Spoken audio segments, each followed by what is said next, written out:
Are we truly open-minded?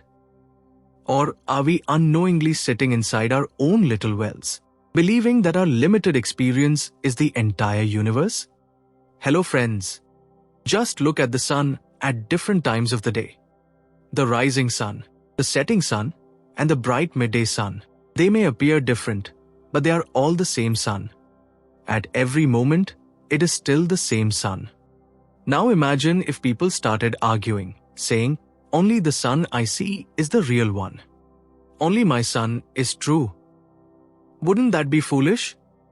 And yet, that is exactly what happens when it comes to God. In 1893, at the World's Parliament of Religions in Chicago, a young monk from India delivered a message that challenged religious narrowness and changed the way the world looked at spiritual harmony.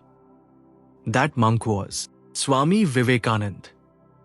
In the presence of scholars, priests, and representatives of many world religions, he told a simple story, a story about a frog.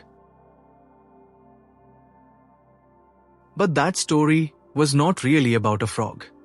It was about us. Let us listen to his own words. Swami Vivekananda said, "A frog lived in a well.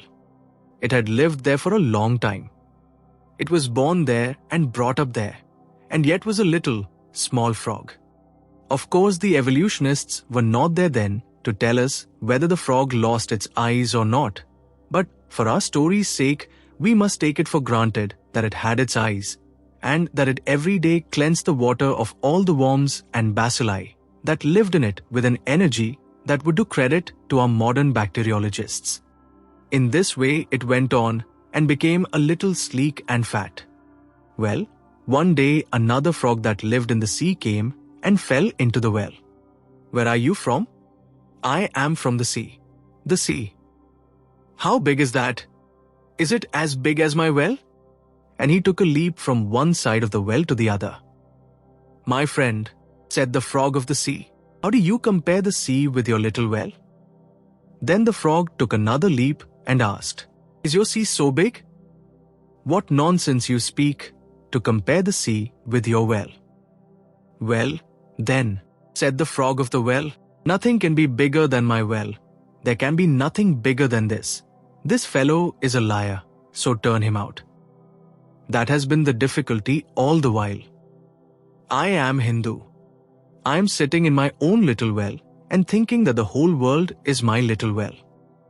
The Christian sits in his little well and thinks the whole world is his well. The Mohammedan sits in his little well and thinks that is the whole world.